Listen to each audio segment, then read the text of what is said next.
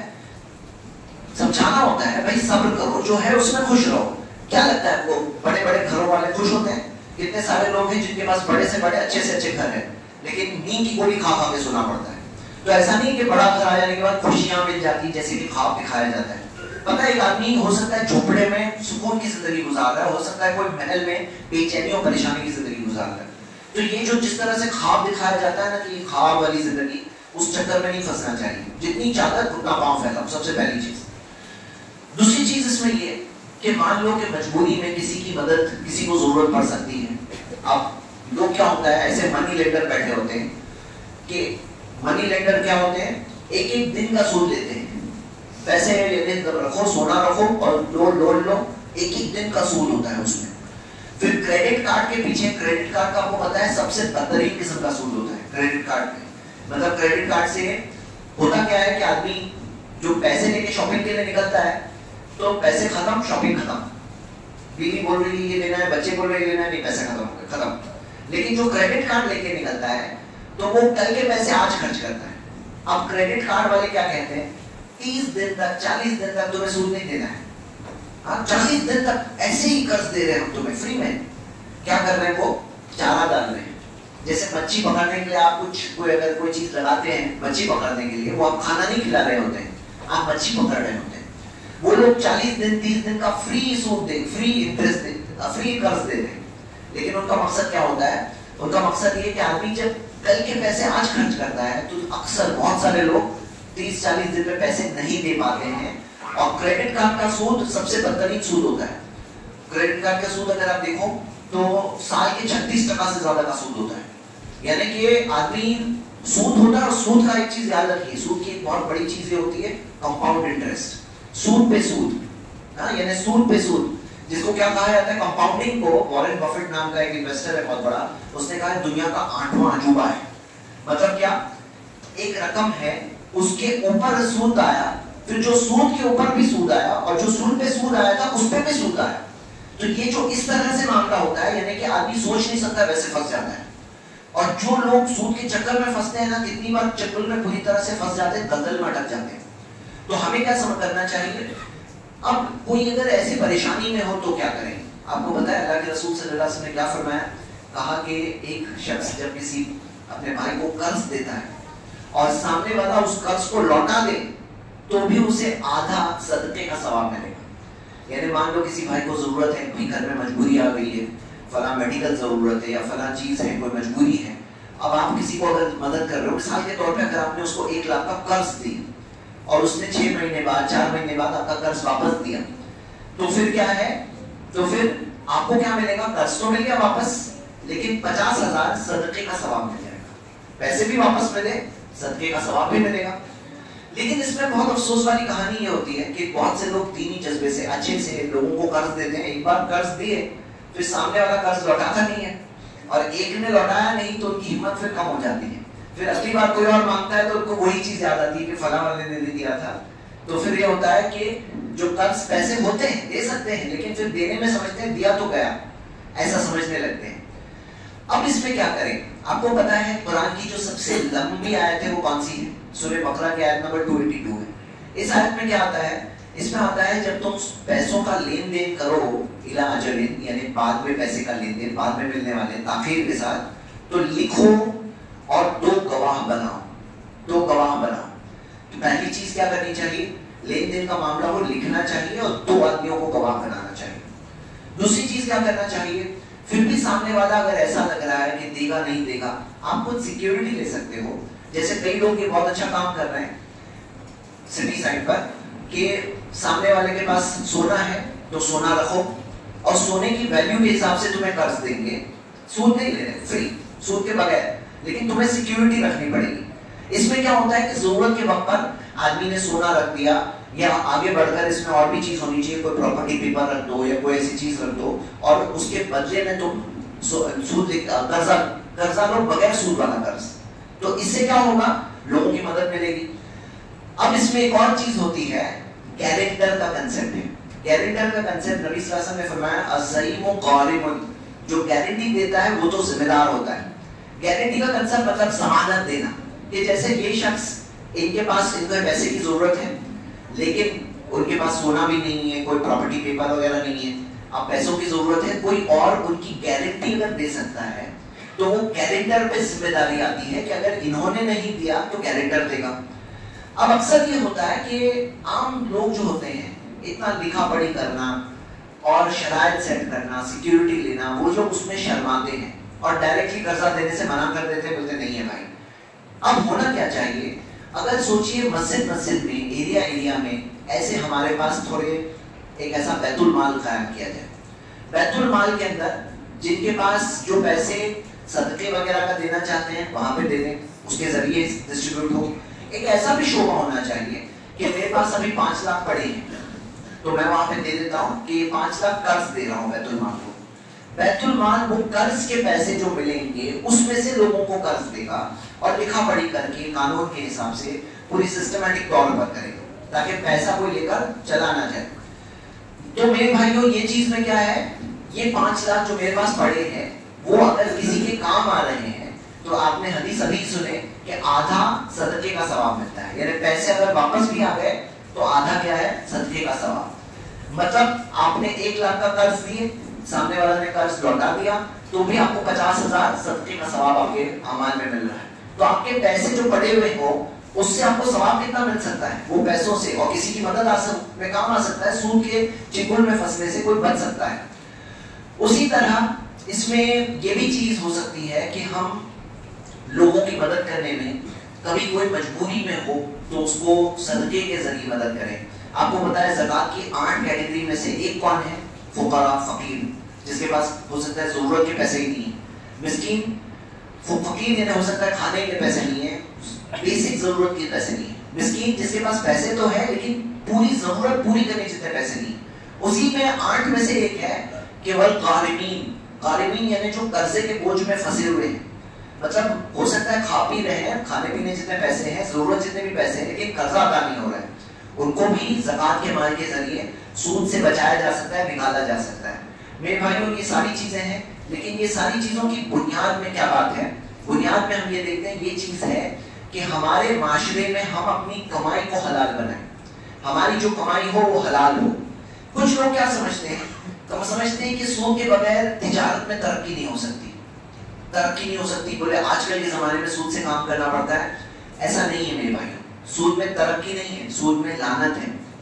لوگ کیا کہتے ہیں کہ سود میں اضافہ ہے، نہیں، سود کو اللہ برباد کرتا ہے، سود کو اس میں بربادی ہے. کئی بار ایسا ہوتا ہے کوئی چیز بظاہر دکھ رہی ہے لیکن برکت کے بغیر ہوتی ہے، سزا والی چیز ہوتی ہے.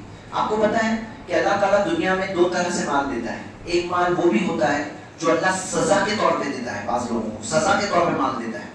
قرآن کے اندر دیا ہوا ہے کہ بعض لوگ جو اللہ تعالیٰ کی مخالفت کیے، غلط راستے پر گئے، فتحنا علیہم ابواب کل شیء، کہ ہم نے ساری چیزوں کے دروازے ان کے لیے کھول دیے تاکہ اسی میں وہ مگن ہو جائے، پھر ان پہ سزا آ جائے اور وہ اپنے پھر گناہوں سے توبہ نہ کرے. کیونکہ آدمی کئی بار مجبوری میں آتا ہے، تنگی میں آتا ہے تو توبہ کر لیتا ہے، تو سزا کے طور پہ بھی مان دیا جاتا ہے. تو یہ ڈرنے والی بات ہوتی. اب جہاں تک میرے بھائیوں تجارت کا معاملہ ہے، تجارت کے اندر بھی ہمارے پاس ایسی چیمبر آف کامرس ہونا چاہیے مسلمانوں کا، جس کے اندر مان لو مثال کے طور پر کوئی شخص پیسے لگانا چاہتا ہے اور کوئی شخص کو تجارت کرنی ہے، اس کے پاس پیسے نہیں ہیں. اب ان دونوں کے درمیان میں ہمارا چیمبر آف کامرس ہونا چاہیے جو دونوں کے بیچ میں کر کے دے، قانونی طور پر پورے سیکیورٹی کے طور پہ ڈاکیومنٹیشن کرے اور سیفٹی کی ساری چیزیں. مثال کے طور پر ان کے پاس جب پیسے نہیں تھے، ایک کے پاس جس کے پاس پیسے نہیں ہیں اس کے پاس پیسے لگا رہے ہیں، تو کیا کوئی سیکیورٹی لے سکتے ہیں؟ ایسا نہ ہو جائے پیسہ لے کے چلے جائے. تو میرے بھائیوں یہ ساری چیزیں ہیں. آپ کو میں بتاتا ہوں ہمارے دین میں ہمیں سکھایا گیا کہ اونٹ کو باندھو اور بھروسہ اللہ پر کرو. عاقلھا وتوکل، کہ بھروسہ کس پہ کرو؟ اللہ پر، لیکن اونٹ کو باندھو. تو اونٹ کو باندھنے سکھایا گیا، ذریعے اختیار کرنے سکھایا گیا. نبی صلی اللہ علیہ وسلم نے کہا تداؤ دوا لو، مطلب شفا تو دینے والا اللہ ہے، پھر دوا کیوں لو؟ تداؤ دوا لو.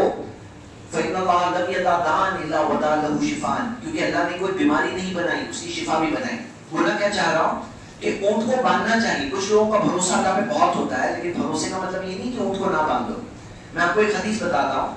نبی صلی اللہ علیہ وسلم نے کہا 3 ہے جن کی بد دعا قبول نہیں ہوتی. تو ان میں سے کون ایک؟ ان میں سے ایک وہ شخص ہے جو کسی کو قرض دیتا ہے لیکن اس کی لکھتا نہیں ہے، اسے جو لکھنے کا حکم ہے وہ لکھا نہیں اس نے. اب سامنے والے نے پیسے دیا نہیں اسے واپس، سامنے والے نے پیسے لے تو لیا، واپس نہیں دیا. اب ان کے اوپر ظلم ہو گیا، اور مظلوم کی بد دعا اللہ قبول کرتا ہے. آپ کو پتا ہے نا، مظلوم جو ہوتا ہے اس کی بد دعا اللہ قبول کرتا ہے. اب اس نے ہاتھ اٹھا لیا لیکن اس کی بد دعا قبول نہیں ہوگی. کیوں؟ کیونکہ اس نے لکھا نہیں، اونٹ کو باندھا نہیں. حدیث صحیح سند سے. تو ہم کیا دیکھتے ہیں میرے بھائیوں، ہمیں سسٹم پہ بھی چلنا چاہیے اور ساری چیزیں اگر ہم قائم کریں گے تو آپ دیکھو گے ترقی ہوگی. ایسے ممالک ہیں جہاں پہ ٹیسٹ کیا گیا کہ سودی سسٹم چھوڑ کر کے جب انہوں نے صرف حلال طریقے سے کام کیا تو وہ اکانومی میں ترقی زیادہ ہوئی، برکت زیادہ ہوئی. تو برکت ہوتی ہے میرے بھائیوں، یہی اصل بات ہے. اور برکت کا طریقہ کیا ہے؟ جس کے پاس پیسہ ہو وہ تجارتوں میں پیسے لگائے. آپ کو سامنے حلال چیزیں بہت ساری ہیں لیکن بتایا یہ جاتا ہے کہ نہیں نہیں، سود کے بغیر کوئی راستہ نہیں. حقیقت یہ ہے، یہ غلامی ہے، غلامی، ذہنی غلامی. یعنی کیا؟ بعض لوگ جو ہوتے ہیں ذہنی طور پہ غلام ہو جاتے ہیں، سمجھتے ہیں کہ کوئی راستہ نہیں. حالانکہ آپ کو پتا ہے آیت قرآن کی کیا ہے؟ وَأَحَلَّ اللَّهُ الْبَيْعَ وَحَرَّمَ الرِّبَا. اللہ نے تجارت کو حلال کیا اور سود کو حرام کیا. تجارت میں ساری تجارتیں حلال ہیں، صرف جو حرام ہے دیا ہوا ہے یہ حرام ہے، یہ حرام ہے. حرام محدود ہے، حلال لا محدود ہے. حلال میں بہت ساری چیزیں ہیں. تو حلال کے اندر دیکھنا چاہیے، سوچنا چاہیے کیا کیا ہو سکتا ہے اور حلال کے دائرے میں رہنا چاہیے. حلال میں برکت رہے گی، خیر رہے گی، اللہ کی مدد رہے گی. آخر میں ہم یہ دیکھیں گے کہ میرے بھائیوں پیسہ ہے امانت. پیسہ ایک امانت ہے اللہ کی طرف سے. پیسہ اللہ تعالیٰ نے دنیا میں امتحان کے طور پہ بھی لکھا ہے اور قیامت کے دن سوال ہوگا وَمَالِهِ مِنْ أَيْنَ اكْتَسَبَهُ وَفِيمَا أَنْفَقَهُ. کہاں سے کمایا پیسہ، کہاں خرچہ کی. تو یہ ہمیں جواب دینا ہے اللہ کو. کہاں سے کمائے؟ سود سے تو نہیں کمائے، غلط طریقے سے تو نہیں کمائے، کہاں خرچہ کیے، کیا چیز میں دیے تم نے. تو یہ ہمیں اللہ تعالیٰ کو جواب دینا ہے. اور جو ہم کھائیں گے اس کا اثر ہمارے اعمال پہ پڑتا ہے. ایک انسان جو کھاتا ہے نا اس کی غذا کا اثر اس کے اعمال پہ پڑتا ہے. اللہ تعالیٰ نے قرآن میں فرمایا یا ایھا الرسل، اے رسولوں، کلوا من الطیبات واعملوا صالحا. پاک چیزیں کھاؤ اور نیک کام کرو. جب آدمی پاک کھاتا ہے تو نیک کام کرنا سوچتا بھی ہے. اگر کھاتا ہی بری چیزیں ہیں تو پھر گناہوں کے کام اسے سوچتے ہیں. یہ بھی ایک چیز ہے جو ہم دیکھتے ہیں. جیسے اللہ کے رسول صلی اللہ علیہ وسلم نے فرمایا کل جسد نبت من السحت فالنار اولی به. اور وہ گوشت جو حرام کمائی کھا کے بن رہا ہے، جہنم کی آگ کا حق ہے اس پر، یعنی جہنم کی آگ جلا کر رہے گی. تو میرے بھائیوں یہ پیسے کا معاملہ ایسا نہیں ہے جیسے بعض لوگ سمجھتے ہیں مسجد صرف نماز اور ہماری دینداری صرف نماز روزہ رکھ رہے ہیں. نہیں، ہمیں ہمارے دین نے عبادت کا بہترین طریقہ سکھایا، صحیح ایمان اور عقیدہ سکھایا، لیکن ساتھ ساتھ میں معاشی لین دین کے اندر بھی ہمیں صحیح چیز بتائی جس میں کسی پہ ظلم نہ ہو، زیادتی نہ ہو، جس میں خیر ہو، بھلائی ہو. تو میرے بھائیوں چند باتیں تھی. اللہ سے دعا اللہ ہم سب کو حلال کمائی کمانے کی توفیق عطا فرما, حرام سے بچنے کی توفیق عطا فرما, گناہ اور نافرمانیوں سے بچنے کی توفیق عطا فرما.